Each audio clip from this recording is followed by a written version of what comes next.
Hi hello అండి. Happy Sunday అండి. సరదాగా కాసేపు నవ్వుకోండి. ఎప్పుడు పని పని టెన్షన్ లేనా? టీచర్: ఒరేయ్, హాస్పిటల్ అంటే అర్థం ఏమిట్రా? స్టూడెంటు: భూమి నుండి నరకానికి వెళ్ళేటప్పుడు మధ్యలో వచ్చే టోల్ ప్లాజా సార్. భార్య: ఏమండి, ఫైర్ స్టేషన్లో మగవాళ్ళు మాత్రమే పనిచేస్తారు, ఆడవాళ్ళు ఎందుకు చేయరండి?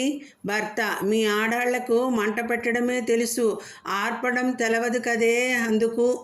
టీచర్: పులికి మేకకు తేడా ఏంటి?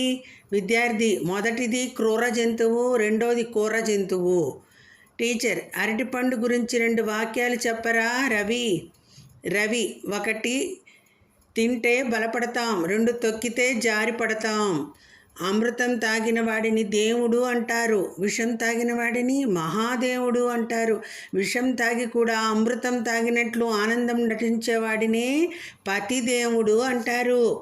భర్త: ఏమిటే ఈరోజు సాంబార్లో 2 రూపాయల కాయలు వస్తున్నాయేంటి? భార్య: మీరే కదండి వారం రోజుల నుండి వంటలో చేంజ్ కావాలి అంటున్నారు. డాక్టరు: ఆశ్చర్యంగా నీది నీ భార్యది ఒకే బ్లడ్ గ్రూపు. వ్యక్తి: ఎక్స్పెక్ట్ చేశా డాక్టర్.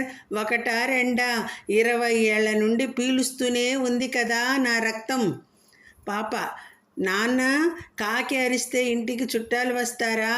నాన్న: అవునమ్మా. పాప: మరి వాళ్ళు వెళ్ళిపోవాలంటే? నాన్న: మీ అమ్మ అరవాలి. సరదాగా నవ్వుకోవడం ఆరోగ్యానికి ఆరోగ్యకరం. బాగుందండి వీడియో? నచ్చిందండి? నచ్చితే లైక్ చేయండి. Okay, thank you all. Bye అండి.